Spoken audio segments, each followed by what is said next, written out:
Alright, meron para akong kwento sa inyo guys. It might be too much information to share online that it can be taken against me later on, but I don't care because this is really a real story, not a fabricated story.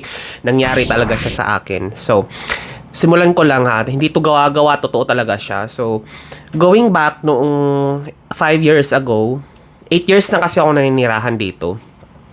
This was happened before pandemic pa. Yung mga istorya about kabit, mistress, yung mga ganon, yung naninira ng pamilya, similar like that. I was one of them. I experienced that type of scenario na minsan you became not rational enough. It's exciting to be there and it's parang ano siya, there's a void na nafe-fill in pag na ikaw yung kabit. So, at that time, nangyayari to 5 years ago. So, 8 years na kasi ako dito nakatira sa tinitirhan ko, itong condo na to. Tapos, parang 3 years na nandito ako, I was exploring the around area and then I met this guy through a dating app. And we decided to meet dito sa kwarto and we had this hookup. Yan. And then, later on, kasi pag mga ganun kasi random lang, hindi kayo nag-open sa isa't isa kasi we don't have any idea kung mangyayari pa ulit yung one night stand na nangyayari. So, parang kasi ito Mandaluyong to so parang meters away, na-detect siya sa dating app na active ako at back then. Ano siya, sa Ortigas dito. So, parang walking distance lang, mga 5 minutes walk lang dito sa location ko. So, Mandaluyong, Pasig, pero parang walking distance lang dito sa Ortigas Business Center. Tapos, may nangyari nga sa amin. So, and his gender identity is bisexual. I am gay, he's bisexual. And then I was like, okay, parang I don't believe the context of bisexual, but it really exists. Parang na ako nung time na parang bisexual are you in a stage of denial? So parang ganun ba? Parang you're really gay. Good. But again, nothing against those bisexual. Meron pala talaga, 'di ba? Meron pala talagang ganun. So meron siyang asawa, ma'am. Later on na, hindi pa kami open at that time ha, yung first time na nangyari sa amin. And then, we parted ways. And then, kinabukasan ulit-ulit yun. So, ulit-ulit yun. Parang, ano siya? Ay, ginoo ko. Parang ano siya, normally kasi, if I don't enjoy or if I don't like the guy or if I don't really like, it was just only part of curiosity. Hindi na siya makakaulit talaga. Pag nangyari na, hindi na naaulit talaga. Mga ganun na without even knowing his name, without even knowing his background and similar like that. I don't really parang doing one night na talaga, hindi na makakaulit. And it was happen na naulit siya. And there's something na bakit naulit? Parang ganun. So, that can't be explained.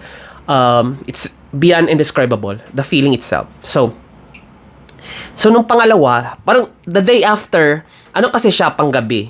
So, just to give you a little idea, nagkaroon kami ng background, parang nag-open up na kami sa isa't isa. And then, he has a wife. Ma'am, like kasal, literal, putang ng literal kasal. Tapos, ay, Diyos ko. Tapos,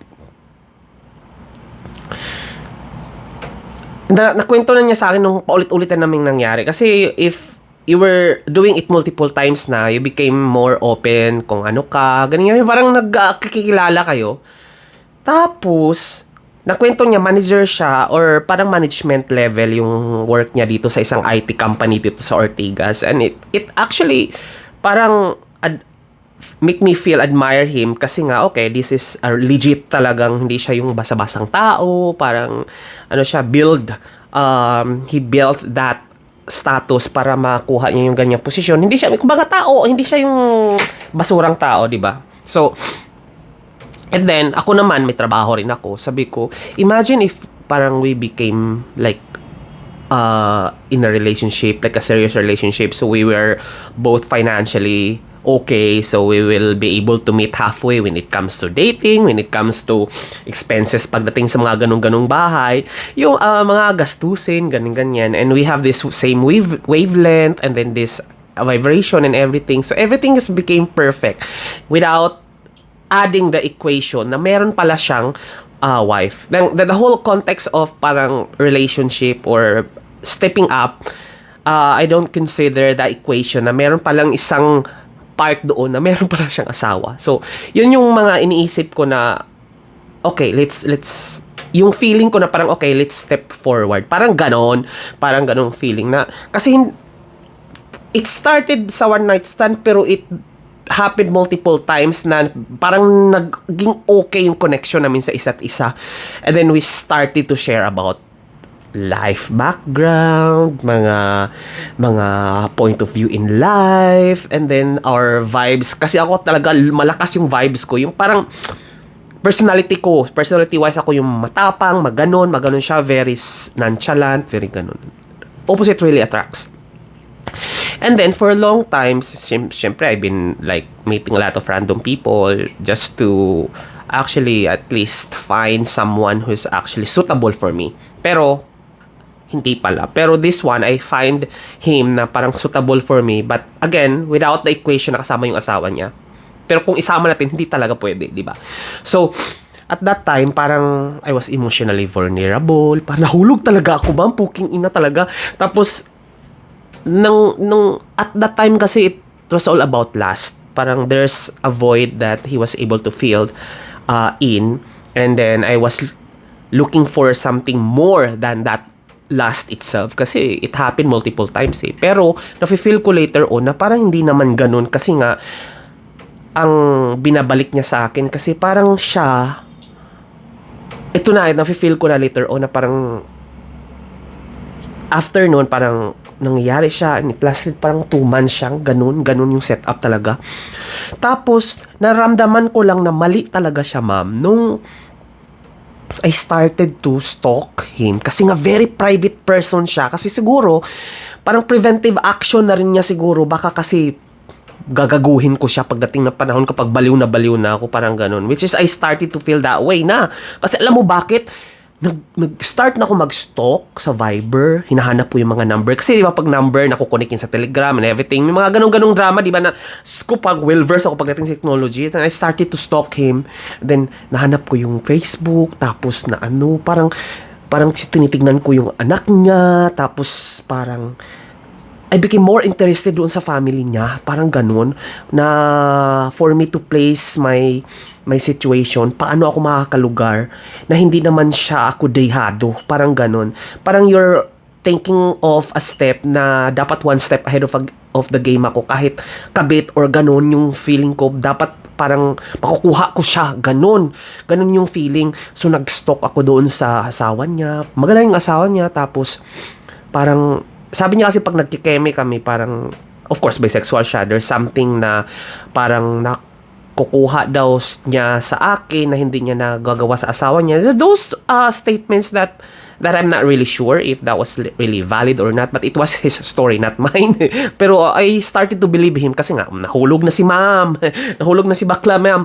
So, but again, biglang nung time na yun nagte-text, sabi niya kasi sa akin, wag daw akong mag-text kapag Tapos nagre-reply siya kapag papunta lang siya dito. Like kapag pa-out na siya sa trabaho niya tuwing umaga kasi panggabi siya, dadaan siya dito para mag-keme kami. And it became parang nagiging ako, sausawan. Parang naging ganun na lang, parang puro last na lang yung binabalik niya sa akin. Pero wala kang makukuhang time talaga sa kanya. Like wala kang, gusto mong pumapil sa buhay niya, pero wala ka talagang makukuha, ma'am. Literally. And then that moment na feel ko talaga na kulang, parang mas priority pa rin niya yung family niya, which is obviously okay naman, pero ikaw, tao ka lang kasi, kailangan mo rin makuha siya. You wanted to own him, pero hindi mo magagawa kasi nga nagsustok yung ganun, parang we're working behind the scene na anytime kapag may vulnerability itong pamilya to, you can step in along the way na parang you can take advantage of any vulnerability pagdating sa pamilya nila. Yun yung mga game plan ko that time Na parang nabaliw talaga, ma'am. Tapos, alam mo, bumalik ako sa point na 2 months nangyayari to, tapos nahulog talaga, ma'am. Puking, buang talaga. Tapos, ay, nangilabot tuloy ako sa kwento ko. Tapos nangyari niya, naawa ako sa sarili ko, ma'am. Ito yung nagkaroon ako ng decision making na iikot talaga yung buhay ko 360. Kailangan ko talaga, himasmasan talaga ako nung time na every time magchat-chat ako sa kanya or kukontakin ko siya. Kasi sabi niya, usapan kasi namin na bawal ako mag-chat or kumontak sa kanya kapag after nang mag-keme dito at pauwi na siya sa Laguna. Kasi parang Laguna yung biyahe na parang papuntang south eh. Tapos yung ganoon, tas nagkakaroon lang kami ng conversation kapag nag-keme kami or after keme, ganyan. Tapos, at saka papunta siya dito. Ganun lang yung communication at saka yung moment. Pero every time na he left outside my door para umuwi sa bahay nila, wala nang form of communication, wala nang reply, and parang nabubuisit ako sa ganung feeling. Tapos paulit-ulit siyang ganun. Parang sabi ko, hindi na to tama. Parang I was actually started to begging time and attention. Parang ganun na yung feeling. But again, hindi siya pwede kasi nga may family ka. Extra ka lang eh. Tapos ganun, parang gusto mong pumapel. Ganyan pala yung feeling. That's why I'm not actually judging those kabit. It's not really morally correct na parang family wrecker ka talaga. Which is totoo naman talaga eh. Pero pag nandun ka sa situation, you became more of bida ka kaysa doon sa family wrecker ka. And I really truly understand doon sa mga kabit na ganun yung feeling kasi I've been there. Been there than that. So, pero nahimasmasan talaga ako kasi feeling ko professional naman akong tao. Like, I mean, not professional na in a way na parang flamboyant naman ako. Or, I mean, parang, ma'am, nagtapos ako. Ma'am, naipasa ko yung thesis ko, yung college ko, magaling yung buhay ko dahil sa pag-aaral ko at ginapang ko yun ng ilang taon talaga, ma'am. Tapos magiging kabit lang ako. Yung ganon, hindi siya tama, hindi siya nakakaganda. Parang hindi siya nakaka-empower. Later on, doon yung na-realize ko na, ma'am, I built myself just to become Miss Gray, ganon. Miss Gray, ganon. Para basta naging kabit ka, it's not really empowering, ma'am. Hindi siya, kahit siguro magpatangos ka ng ilong, mapagluta ka, magpaliit ka ng mukha at magpayaman ka. But again, your papel sa buhay niya ay kabit. It's not really empowering. You're making your life miserable and you're making your world smaller. Ganon yung feeling ko talaga. Yung sabi ko, hindi na to tama. Para kang nag-i-stalk. Para akong nanliliit. Hindi siya empowering. You're begging for a time from a person na ginawa ka lang naman talagang extra at the end of the day. Hindi ako nakatawid doon sa, kasi ganun yung balik niya sa akin ha. Yung parang kabit talaga. Parang sausawan lang ako. Parang ganun. Palipasan lang ng libog. Pero una akong nahulog, pero siya parang feeling ko uwit pa rin siya sa pamilya at may anak siya. Parang ganun. Parang extra lang talaga.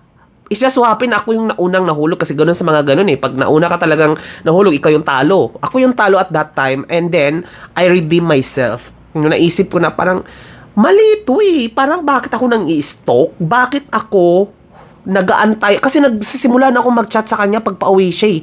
Tapos parang nabubuisit ako pag hindi siya nag-reply. Na to begin with, yun yung usapan namin na hindi talaga siya makapag-reply pag nasa pamilya siya. Or I'm not really sure, baka he changed number when it comes na nasa pamilya na siya during that moment. Parang baka nag-iba yung katauhan niya or nag-iba lahat ng privacy ginawa na niya para hindi makontak. And then I hated that feeling na parang bakit hindi siya nag-reply? Parang ganun. I started to become part of his life na hindi naman talaga dapat, di ba? Extra nga lang kayo at to begin with eh. Parang nag-meet lang kayo sa online dating app, ganun. Sabi ko, hindi na to tama, ma'am. Hindi na to tama talaga. Hindi siya nakakaganda, hindi siya empowering. Hindi siya, and nakita ko na yung sarili ko magiging kabit talaga. Parang hindi siya. Effort is, syempre busy ako. Syempre nagbablog ako, ganyan. May mga pangarap ako na minsan nileleft behind mo kasi gusto maging, kasi of course, you were trying to find someone that's suitable for you, that you'll see yourself na makakasama siya habang buhay. Pero hindi, mali siya eh. Maling tao siya na akala mo lang tama dahil okay lahat. Pero considering na kapag pumasok na yung asawa niya, ay mali pala. Ikaw pala yung extra ma'am, ganon. So everything went perfect pero may mali. So imperfect siya. So nahimasmasan ako, ma'am. Sabi ko, hindi siya nakakaganda, hindi siya nakaka-empower, hindi siya morally okay, hindi siya, tama siya sa paningin mo dahil in love ka at saka napupunan niya yung gusto mong pagdating sa kama and everything. Pero, mali, ma'am. May trabaho ako, okay ako.